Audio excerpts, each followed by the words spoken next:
So you finally made it out to the West Coast, and you're visiting the wonderful city of San Francisco. Where's the first place you'd go to check out? Would you take a boat ride out to Alcatraz to see the famed prison?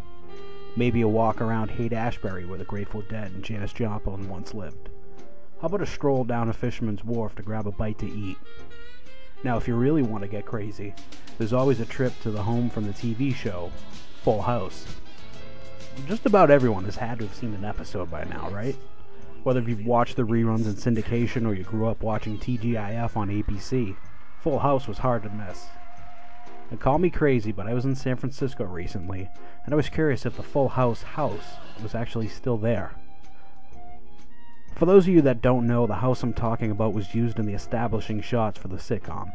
Producers will often use a real home that they think fits their show, and use that to establish its exterior setting. When this happens, there's always the potential of immortalizing the location in the annals of television history if the show becomes a hit. Two great examples of this are the homes from Roseanne and Family Matters. The Roseanne house is actually located in Indiana and not the Illinois setting like on the show, while the Family Matters house is still there in its original setting of Chicago. Now, while Full House wasn't exactly one of my favorite shows growing up, I've seen enough episodes to where, admittedly, this piqued my interest, so ultimately I decided, why not? Driving through the city, I quickly realized that the producers of Full House had their work cut out for them when selecting the right home for the family sitcom. San Francisco is a big place and there's a lot to choose from. Homes are very similar in architecture and right on top of each other for blocks upon blocks. With so many possibilities, the question is, where is this place located? It wasn't until fairly recently when the exact location was tracked down and made known to the public. Back around 2007, a San Francisco tour guide revealed in his blog the actual address to the Full House home. Turns out while giving tours of the city, particularly Alamo Square, which is used in the opening credits, fans of the show would inevitably ask which one was the Tanner home.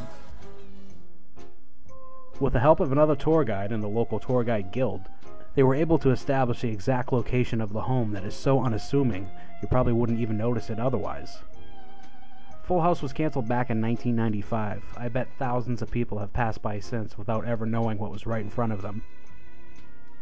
All in all, I think it's always interesting to come face to face with something that I've only seen through the screen of my television for years.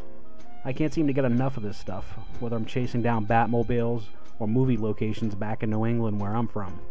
I've always enjoyed an up-close look of the world of television and film. So on some level, this appeased the 90s nostalgia in me, at least for the moment. And apparently there's plenty of people that share my interest for quirky pop culture locations.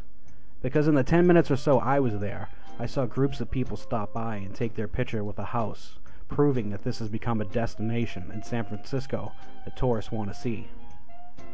In fact, just a few weeks after me, Bob Saget, Mr. Danny Tanner himself, couldn't resist the opportunity to snap a quick photo in front of the now famous Full House location on Broderick Street.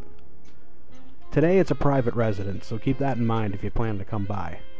It's worth the stop for a quick picture of a place that starred on television for over 25 years, and it's guaranteed to be an interesting conversation piece for any photo collection.